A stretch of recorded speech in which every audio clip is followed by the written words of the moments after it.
உலகத்தமிழ் மக்கள் அனைவருக்கும் வேல்ஸ் அகாடமி திரஸ் சேனல் மூலம் பணிவான வணக்கங்கள். வாழ்வில் அனைத்தும் பெறுவதற்கு நான் கூறுவதை கேளுங்கள் என்று பொதுவான அட்வைஸ் கூறுவதற்கு உருவகப்பட்ட சேனல் அல்ல இது. அனைத்தையும் நமக்காக உலகம் உருவான போதே கடவுளால் நமக்காக கொடுக்கப்பட்டதை நாம் பெறத் தவறவிட்டதை எப்படி பெற்று அதைத் தொடர்ந்து அனுபவிக்க நடைமுறையில் என்ன செய்ய வேண்டும், பரிகாரத்தின் மூலமாக அடைய முடியாது என்பதை முதலில் மனதில் வைத்துக் கொள்ள வேண்டும். மேலும் நாம் நம்மை உருவாகிய கடவுளிடம் எப்படி உறவாடியவரின் கருணையால் பெற அதுவும் நம்மால் மட்டும்தான் முடியும் என்பதை மிகவும் எளிமையாகவும் உறுதியாகவும் சுயநலம் இல்லாமலும் மேலும் உண்மையாகவும் கேட்டு நடைமுறையில் பயன்படுத்தினால் மட்டும் போதும். வாழ்க்கை இனிமையாக மாறும். டாக்டர் விஜய் நம்பியர் அவர்களின் 23 வருட அனுபவத்தில் அவர்கள் கூறிய நடைமுறை உண்மைகளை நான் கேட்டு அனுபவித்ததை உலக மக்களும் கேட்டு நடைமுறையில் பயன்படுத்தி பயனடையுங்கள். கடவுளுக்கு நன்றி நன்றி நன்றி. மார்னிங், காலை வணக்கம்.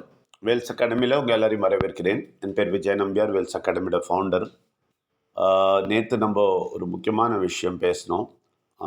நேற்று ஈவினிங் பேசும்போது நேற்று ராத்திரியில் முக்கியமான சப்ஜெக்ட் பேசினோம். அதாவது கடவுள் எந்தெந்த ரூபத்தில் வர்றாரு. அதாவது நம்ம என்ன சொன்னோம், கடவுள் கணவனாக இருக்கிறார், நம்மெல்லாம் மனைவியாக இருக்கிறோம்.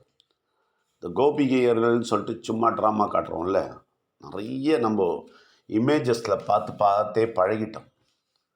கிருஷ்ணனுக்கு கோபிகைகள், லவ்வர்ஸு, கேர்ள் ஃப்ரெண்டு இப்படிலாம் கிண்டல் பண்ணுறாங்க ஜனங்க. அந்த நாத்திகர்கள் எப்படிலாம் கிண்டல் பண்ணுறாங்க. இதுக்கெல்லாம் பதில் யாருக்கும் சொல்கிறதுக்கு தெரியல. இதில் எல்லா மதத்தையும் எடுத்து பார்க்கும்போது நிறைய விஷயங்கள் தெரியுது, நிறைய விஷயங்கள் இருக்குது. எல்லாத்தையும் எடுத்து பார்க்கும்போது அப்போ தான் தெரியும் இதோட விளக்கங்கள். அதனால் விளக்கம் தெரியாமல் ஏதோ நம்ம செஞ்சிட்ருக்குறோம்ல நம்ம வாழ்க்கையில். விளக்கமே இல்லாமல் ஏதோ பூஜை பண்ணிட்டு, இன்றைக்கி கூட நான் ஒரு வீடியோ பார்த்தேன், ராதா கல்யாணம் நடத்துகிறாங்க.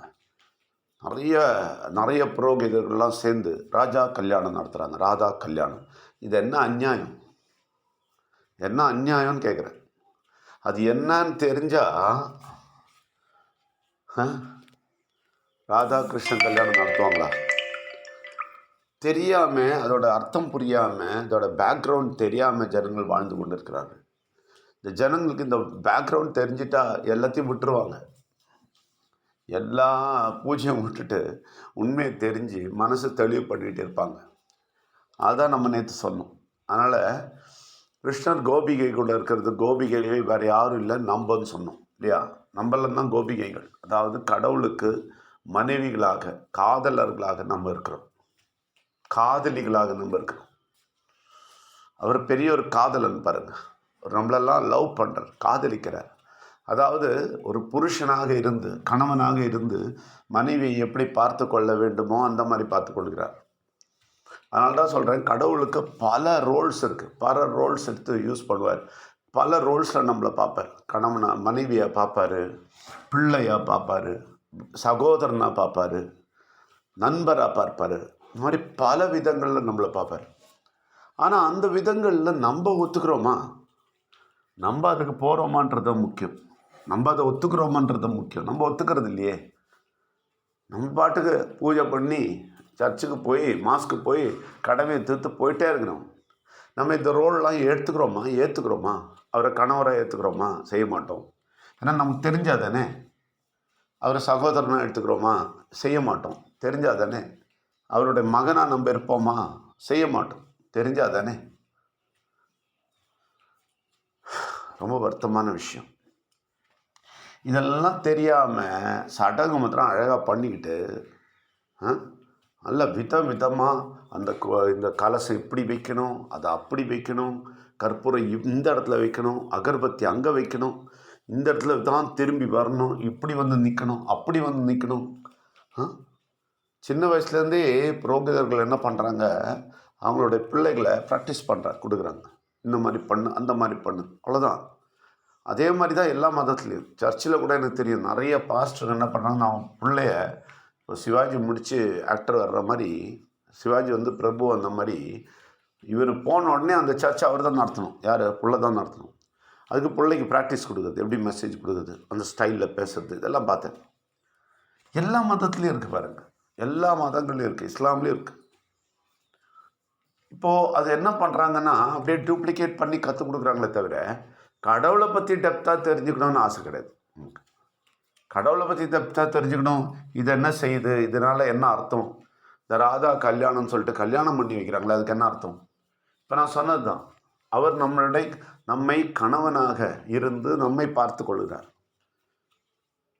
இதை விட்டுட்டு அவருக்கும் சாதாரண மனுஷங்களுக்கு கல்யாணம் பண்ணுற மாதிரி பண்ணி வச்சுக்கிட்டு என்ன அநியாயம் அக்கிரமம் நடக்குது இங்கே?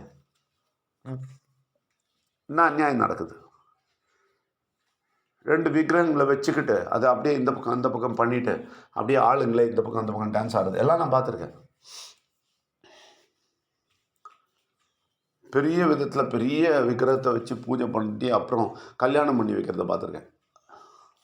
என்னங்க அர்த்தம் இதில்? அர்த்தம் தெரியாமல் சடங்காக பண்ணிக்கிட்டு இருக்கிறதால தான் ஜனங்க மனசு கல்மண் ஆயிடுச்சு. அந்த பாட்டு இருக்கு பாருங்க, கடவுள் ஏன் கல்லானார், கல்லாய் போன மனிதரை பார்த்து. மனிதர்கள் கல்லானதால் தான் அவரு கல்லா இருக்கிறாரு, வேற ஒன்றும் கிடையாது. மனிதர்கள் மனது கல்லாக இருக்காம சரியாக கடவுள் தெரியணும்னு உருகுனாங்கன்னா வச்சுக்கங்களேன், இந்த கல்லெல்லாம் காணாமல் போயிடும். கடவுள் ஏன் கல்லானார், வெறும் கல்லாய் போன மனிதர்களாலே. நிச்சயமாக 100% அதுதான் கரெக்ட். மனசு கல்லாயிடுச்சு. மனசில் ஈவு இறக்கம் அன்பு எதுவுமே கிடையாது பாருங்கள். எதனா இருக்கா இப்போ உலகத்தில்? எதனா இருக்கா? சுயநலம், பணம் அடிக்கிறது.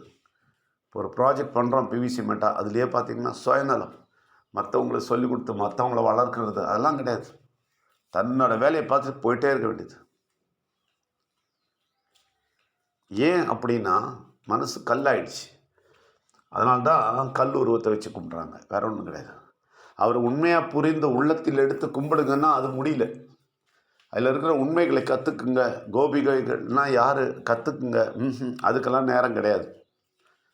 நீ போயா எல்லாம் கேட்டு படித்து கற்றுக்கிட்டு மனசில் வச்சுக்கிட்டு கடவுளை அதெல்லாம் நேரம் கிடையாது எங்களுக்கு. கல்லாயிட்டாங்க பாருங்கள், மனசு கல்லாயிடுச்சு. இதெல்லாம் கேட்க விரும்பல, இதெல்லாம் செய்யணும்னு ஆசையும் இல்லை, எந்த விருப்பமும் இல்லை. கல்லாக இருக்கிறாங்க. இந்த கல்லை உடைக்கணும், இந்த கல்லை உருக்கணும் நம்ம. அதெல்லாம் மைண்ட் ரெனிவலில் நிறைய விஷயங்கள் அதான் சொல்லி கொடுத்துட்ருக்குறோம்.